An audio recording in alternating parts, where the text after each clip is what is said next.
నియోజకవర్గంలో ఆడపడుచులకు ఏ కష్టం వచ్చినా ఒక సోదరునిగా తాను ఎప్పుడూ అండగా నిలబడతానని, తనను ఆదరిస్తున్న నియోజకవర్గం మహిళలందరూ అష్టైశ్వర్యాలతో ఉండాలని, వారందరికీ రాఖీ పౌర్ణమి శుభాకాంక్షలు తెలియజేస్తున్నానని టీడీపీ రాష్ట్ర ఉపాధ్యక్షుడు పిఠాపురం మాజీ ఎమ్మెల్యే వర్మ అన్నారు. పిఠాపురంలోని టీడీపీ కార్యాలయంలో రాఖీ పౌర్ణమి వేడుకను వర్మాస్ కావ్య ఫౌండేషన్ ఆధ్వర్యంలో ఘనంగా జరిపారు.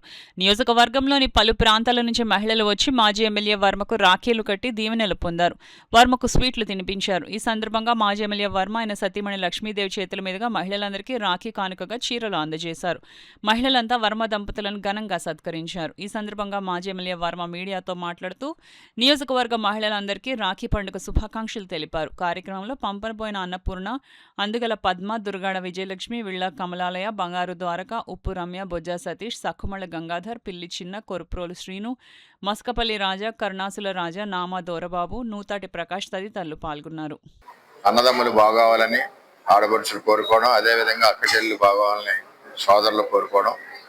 ఈ పండగ సందర్భంగా రాష్ట్ర వ్యాప్తంగా కూడా కుటుంబాలన్నీ కూడా ఐక్యంగా సంతోషంగా ఉండే విధంగా ఈ రాఖీ పౌర్ణమి సందర్భంగా కలుసుకోవడం జరుగుతుందని చెప్పి తెలియజేస్తూ, ఆడపడుచులకు ఎప్పుడు కూడా గత 22 సంవత్సరాల నుంచి మేము అండగా ఉన్నాం.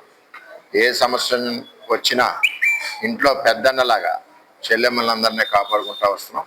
ఇదే అనుబంధం, ఇదే ఆప్యాయత, ఇదే అనురాగం మరి నియోజకవర్గ అక్క చెల్లెలందరికీ కూడా మరి మేము ఉంటామని చెప్పి గత 22 సంవత్సరాల నుంచి ఏ విధంగా ఉన్నామో అదే విధంగా ఉంటామని చెప్పి ఈ రాఖీ పౌర్ణమి సందర్భంగా తెలియజేస్తూ మరి వారందరికీ కూడా భగవంతుడు అష్టైశ్వర్యాలు, ఐరారోగ్యాలు ఇవ్వాలని కోరుకుంటున్నాం.